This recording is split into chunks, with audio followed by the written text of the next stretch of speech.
Hello book lovers, and welcome back, or welcome to Nat Cat's Bookish Cafe. Today I will be going through the 20 books that I am hoping to read in 2023. So last year I did a list called 22 books to read in 2022.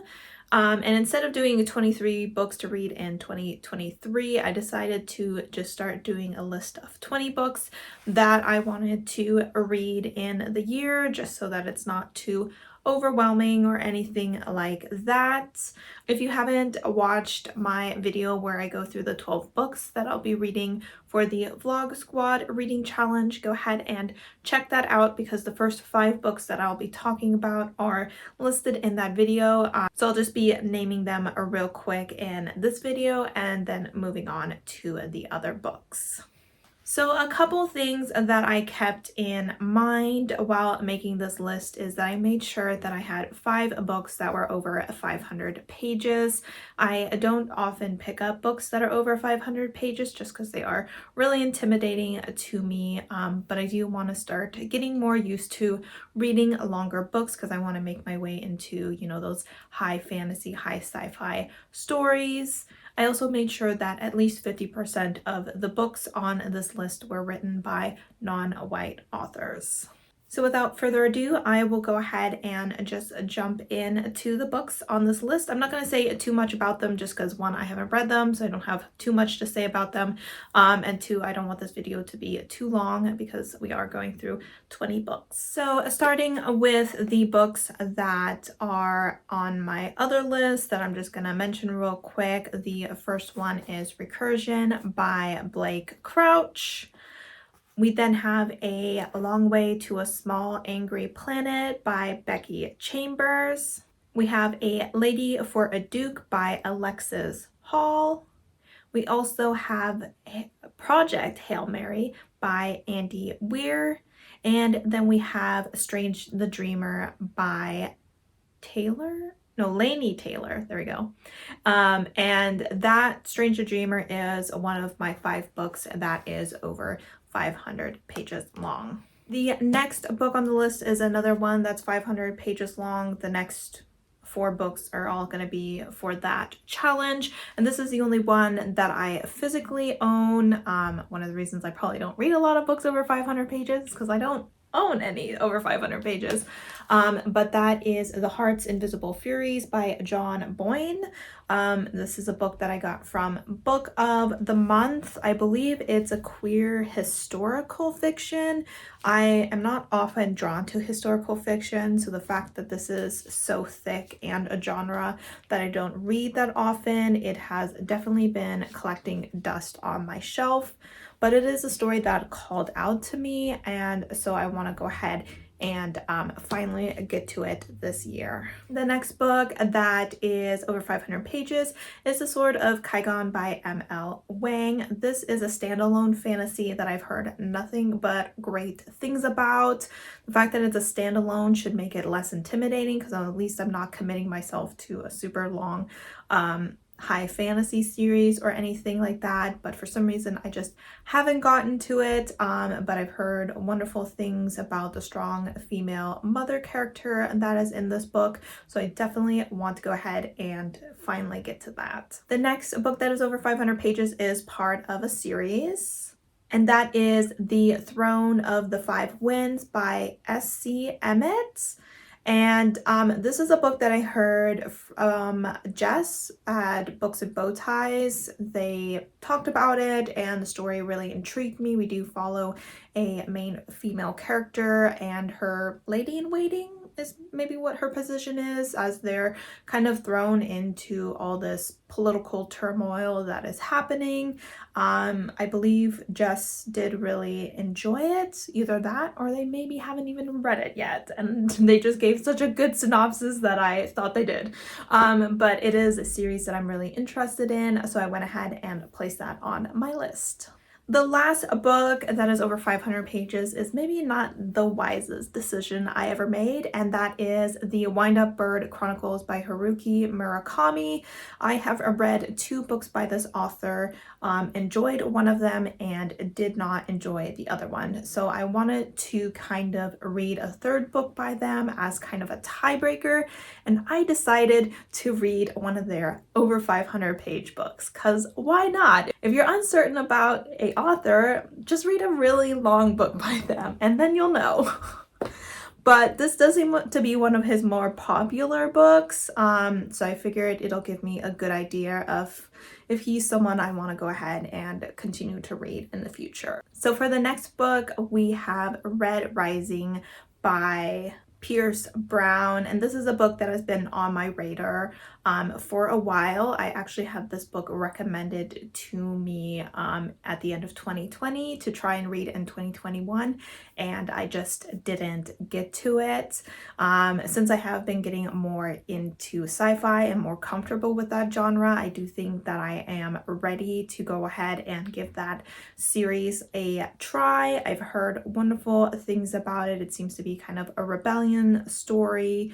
And I do often enjoy stories where we see people from a lower caste system trying to overthrow the top of the hierarchy. So definitely looking forward to finally giving this well-beloved sci-fi story a try. And next we have a book that would actually finish a series, and that is Aristotle and Dante Dive into the Waters of the World by Benjamin Sayans.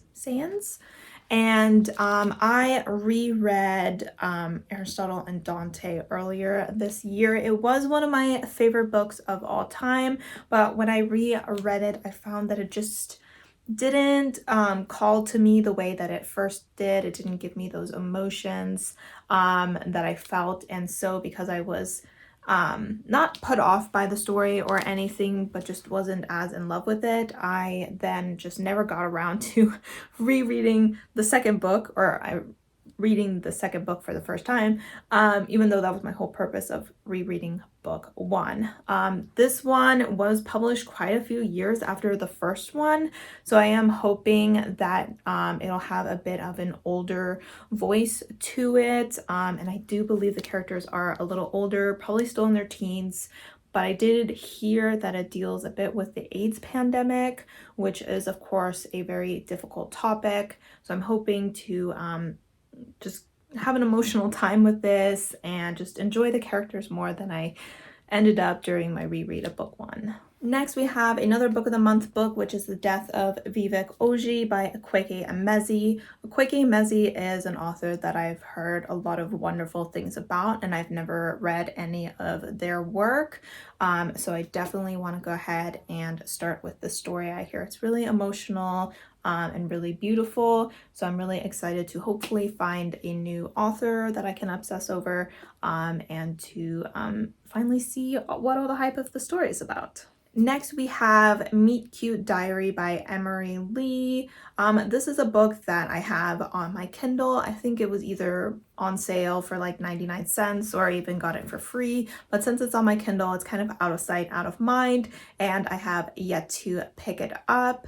This is a book that I've heard mixed things about. I've heard mixed things about both of Emery Lee's works. It seems that their characters are not always the most likable, and I do sometimes struggle with unlikable characters, especially in a contemporary context.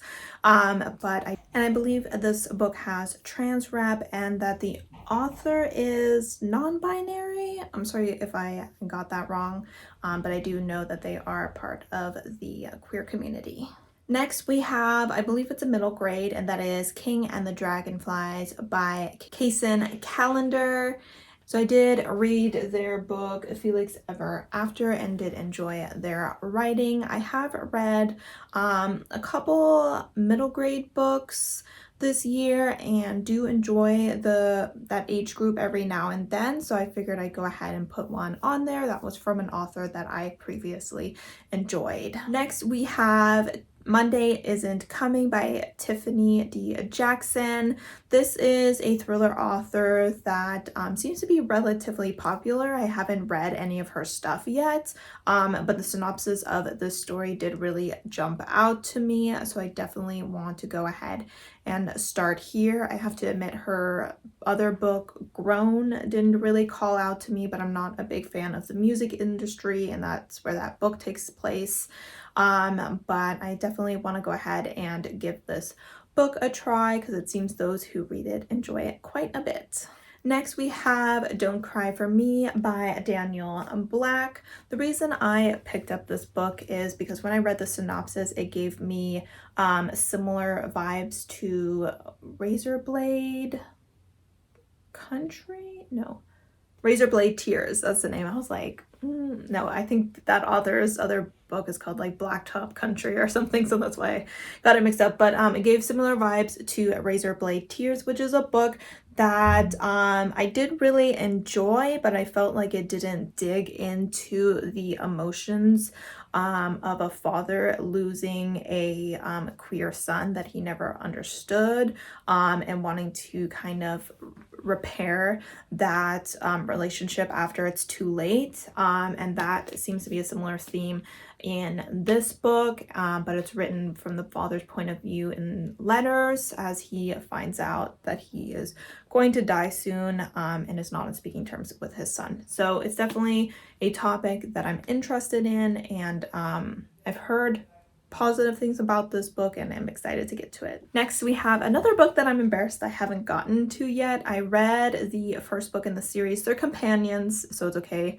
that it's been like a year since I read that book. But this book is How to Be a Movie Star by TJ Klune. I, of course, want to read every TJ Klune book that I can get my hands on, and this is the next one on my list. How to Be a Normal Person, that white one right there, is the first book of the series, and just really enjoyed the humor of it, and I'm looking forward to reading more books by one of my favorite authors. Next, we have Internment by Samira Ahmed. I read her book Hollow Fires earlier this year, and was really moved by it, so I definitely want to check out more of their work.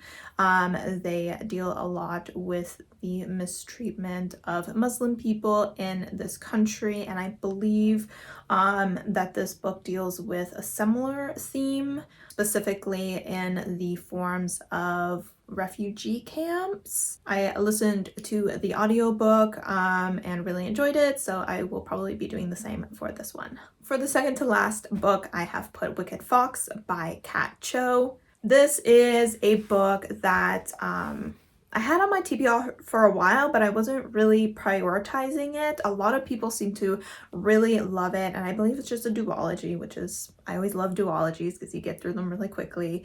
And a lot of people were saying that it gave off like K-drama vibes.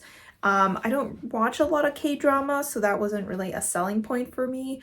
But I did read another book this year that had K-drama vibes, and I found that I really enjoyed it. So I thought I would go ahead and give this book a try. And for book number 20, we have Silver Under Nightfall by Rin Kopecko. This is a book where I read the synopsis and I was like, I am reading that when it comes out, and I did not do that because I never do that. I'm terrible at reading books when they come out, no matter how excited I am. But I am definitely putting it on this list. I unfortunately don't own it yet, but no matter what, I will be getting my hands on it in the next couple months. And this seems to be kind of like a vampire polyamorous relationship book. I do like the idea of books with polyamorous relationships or reverse harem. I just really enjoy seeing so many different relationships forming. I just feel like the communication in these books are better because being in a polyamorous relationship does require a bit more communication than in just like being with one partner. And I just, you know, figure it's more love. I can't say no to more love. So this is a story that's just really called out to me, and I'm definitely hoping to get to it pretty early in the year. All right, so those are the 20 books that I am hoping to get to in the year of 2023. Let me know down below if I mentioned any of your all-time favorites that I need to prioritize. Also, let me know some of the books you're the most looking forward to reading next year. Thank you as always for supporting my channel by watching my videos, and I hope to see you next time. Bye!